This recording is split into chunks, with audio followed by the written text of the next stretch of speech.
Hello friends, welcome to Shaivi's kitchen magic. నేను మీ దీపిక. ఇవాళ నేను healthy and simple lunch box recipe చూపించబోతున్నానండి.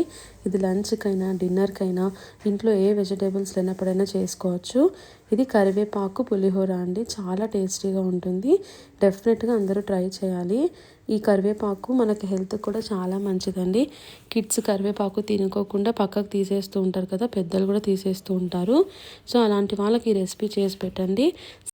Skin health కానీ హెయిర్ హెల్త్ కానీ చాలా మంచిదండి.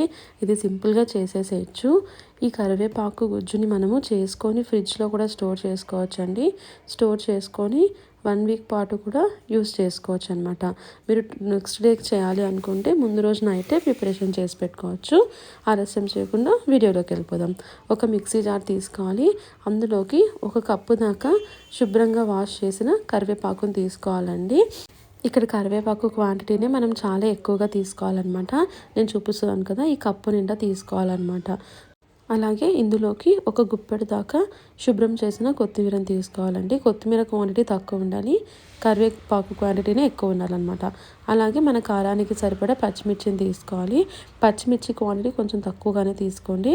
ఎందుకంటే ఇక్కడ మనము 2 టేబుల్ స్పూన్ల దాకా మిరియాలు కూడా యాడ్ చేస్తున్నాం కాబట్టి ఘాటు వస్తుంది అనమాట. అలాగే 1 ఇంచు దాకా అల్లం ముక్కను కూడా వేసుకోవాలి. వేసుకొని సాల్ట్ వేసుకొని వీటిని బాగా మెత్తని పేస్ట్లా గ్రైండ్ చేసుకోవాలన్నమాట. అవసరమైతే కొంచెం వాటర్ యాడ్ చేసి గ్రైండ్ చేసుకోవాలి. వాటర్ తక్కువ యాడ్ చేసి గ్రైండ్ చేసుకోవాలి, ఎందుకంటే మనం నిల్వ ఉంచుకోవాలంటే వాటర్ తక్కువ యాడ్ చేసుకోవాలి. ఇప్పుడు ఒక ప్యాన్ పెట్టుకొని స్టవ్ పైన అందులోకి 6 నుంచి 7 టేబుల్ స్పూన్ల దాకా ఆయిల్ యాడ్ చేయాలి. ఆయిల్ హీట్ అయిన తర్వాత ఇందులోకి పోపు దినుసులు వేయాలన్నమాట. ఆవాలు, జీలకర్ర, వేరుశనగపప్పు వేసేసి బాగా ఫ్రై చేసుకోవాలి. ఈ వేరుశనగపప్పు కొంచెం బ్రౌన్ షేడ్ వచ్చేదాకా కూడా బాగా ఫ్రై చేసుకోవాలి. ఫ్రై చేసుకున్న తర్వాత ఇందులోకి 2 రెమ్మల దాకా కరివేపాకును కూడా వేసి ఫ్రై చేసుకోవాలి. ఈ కరివేపాకు కూడా బాగా ఫ్రై అయిన తర్వాత మనం ముందుగా మిక్సీ పట్టుకున్న కరివేపాకు పేస్ట్ని ఇందులోకి వేయాలన్నమాట. కరివేపాకుని పేస్ట్ వేసేసి ఈ ఆయిల్లో బాగా ఫ్రై చేసుకోవాలి. ఈ పేస్ట్ని మనము ఎంత బాగా ఫ్రై చేస్తామో టేస్ట్ కూడా అంత బాగా వస్తుందన్నమాట. ఈ పేస్ట్ అంతా కూడా బాగా ఫ్రై చేయాలి ఈ ఆయిల్లో. కొంచెం టైం టేకింగ్ ప్రాసెస్ అండి ఇది. అయినా సరే మనము ముందు రోజు ప్రిపేర్ చేసుకొని పెట్టుకుంటే నెక్స్ట్ డే లంచ్ బాక్స్కైనా సరే, లంచ్కైనా సరే, డిన్నర్కైనా సరే ఈజీగా రైస్లోనే మిక్స్ చేసేసుకోవచ్చు అనమాట. ఇలా ఆయిల్లో అంతా కూడా బాగా మిక్స్ చేసేసి ఇందులోకి రుచికి సరిపడా సాల్ట్, ఇంకా అలాగే 1/2 టేబుల్ స్పూన్ దాకా పసుపును కూడా యాడ్ చేసుకోవాలన్నమాట. సాల్ట్ చూసుకొని యాడ్ చేసుకోవాలి, ఎందుకంటే మనము ఈ కరివేపాకు పేస్ట్ని మిక్సీ పట్టేటప్పుడు కూడా సాల్ట్ యాడ్ చేస్తున్నాం కాబట్టి ఇక్కడ చూసుకొని యాడ్ చేసుకోవాలి. పసుపుని కూడా యాడ్ చేసేసి అంతా ఒకసారి బాగా మిక్స్ చేసేసుకొని లిడ్ క్లోజ్ చేసుకోవాలన్నమాట. ఇదంతా కూడా లో ఫ్లేమ్లోనే చేయాలండి. మీడియం ఫ్లేమ్ కానీ హై ఫ్లేమ్ కానీ పెట్టేశారంటే మాడిపోతుంది. మనకి ఈ అంతా గుజ్జు కూడా చేదు వచ్చే అవకాశం ఉందన్నమాట. కాబట్టి ఈ అంతటి ప్రాసెస్ని మనము లో ఫ్లేమ్లో మాత్రమే చేయాలండి. సిమ్లో పెట్టుకొని మాత్రమే చేయాలి.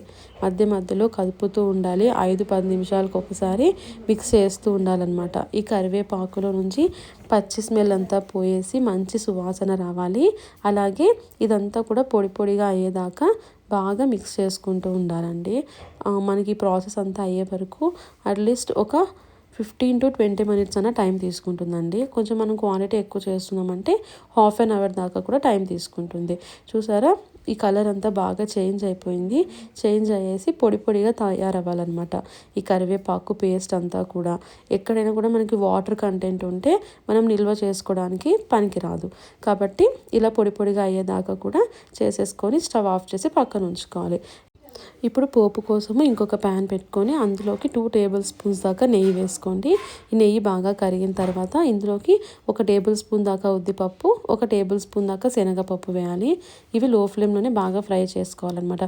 ఈ పప్పులు మనం ఫస్ట్లోనే వేసేసామంటే క్రంచీనెస్ మనకు ఉండదు కాబట్టి ఈ పోపు మనం లాస్ట్లో వేస్తున్నాము. ఇవన్నీ కూడా బాగా ఫ్రై అయిన తర్వాత ఇందులోకి 1 గుప్పెడు దాకా జీడిపప్పును యాడ్ చేసుకోండి. ఇది ఆప్షనల్ అండి, మీకు కావాలంటే యాడ్ చేసుకోండి, లేదంటే స్కిప్ కూడా చేసేయచ్చు అనమాట. ఈ జీడిపప్పును కూడా వేసేసుకొని బాగా ఫ్రై చేసుకోవాలి. ఉద్దిపప్పు, శనగపప్పు, ఇంకా జీడిపప్పు ఇవన్నీ కూడా బాగా ఫ్రై అవ్వాలండి. ఇవి కూడా లో ఫ్లేమ్లోనే ఫ్రై చేసుకోండి. హై ఫ్లేమ్ పెట్టేశారంటే మాడిపోతుంది అనమాట. సో ఈ జీడిపప్పు అంతా కూడా లైట్గా గోల్డెన్ షేడ్లోకి రావాలన్నమాట. గోల్డెన్ షేడ్లోకి వచ్చిన తర్వాత ఈ పోపును కూడా పక్కన ఉంచుకోవాలి. ఇప్పుడు మనము కుక్ చేసుకున్న రైస్ని తీసుకోవాలండి. రైస్ని ఒక వెడల్పాటి గిన్నెలో వేసుకొని పొడి పొడిగా చేసుకొని ఉంచుకొని ఇందులోకి 3 నిమ్మకాయల నుంచి తీసిన రసాన్ని యాడ్ చేశాను. మీ రైస్ క్వాంటిటీని పెట్టి ఈ నిమ్మకాయ రసాన్ని పెంచుకోవడం తగ్గించుకోవడం చేసుకోండి. ఇక్కడ నేను 3 నిమ్మకాయల నుంచి తీసుకున్నాను రసము, ఎందుకంటే కొంచెం రైస్ క్వాంటిటీ ఎక్కువ ఉంది కాబట్టి. ఈ నిమ్మ రసాన్ని అంతా కూడా రైస్తో బాగా మిక్స్ చేసుకోవాలండి. మిక్స్ చేసుకున్న తర్వాత మనం ముందుగా కుక్ చేసుకొని పెట్టుకున్న కరివేపాకు గుజ్జుని ఇందులోకి రైస్కి సరిపడినంతగా యాడ్ చేసేసి ఎక్కడా కూడా ముద్దలుగా లేకుండా బాగా మిక్స్ చేసుకోవాలన్నమాట. గరిటెతోని బాగా మిక్స్ చేసేసుకోవాలి. మిక్స్ చేసేసుకున్న తర్వాత మనం ఏదైతే పోపు వేసేసుకొని పక్కన ఉంచుకున్నామో ఫైనల్గా ఆ జీడిపప్పు, ఉద్దిపప్పు, శనగపప్పు పోపును కూడా ఇందులో లాస్ట్లో యాడ్ చేసేసి బాగా మిక్స్ చేసేసారంటే టేస్టీ కరివేపాకు పులిహోర రెడీ అండి. ఈ కరివేపాకు పులిహోరని ఇలా ఒట్టిగానే తినేసేయచ్చు, లేదు అంటే ఆలుగడ్డ పళ్ళెంతో తినచ్చు, లేదంటే ఆలుగడ్డ వంకాయ కర్రీతో కూడా తినచ్చు అనమాట. డెఫినెట్గా ట్రై చేసి మీ కామెంట్ని నాకు షేర్ చేయండి. ఇంకా ఫ్రెండ్స్ అండ్ ఫ్యామిలీతో రెసిపీ షేర్ చేసుకోండి. ఈ వీడియో కనుక మీకు నచ్చినట్టయితే లైక్ చేయండి, షేర్ చేయండి, ఇంకా ఛానల్ని సబ్స్క్రైబ్ చేసుకోండి.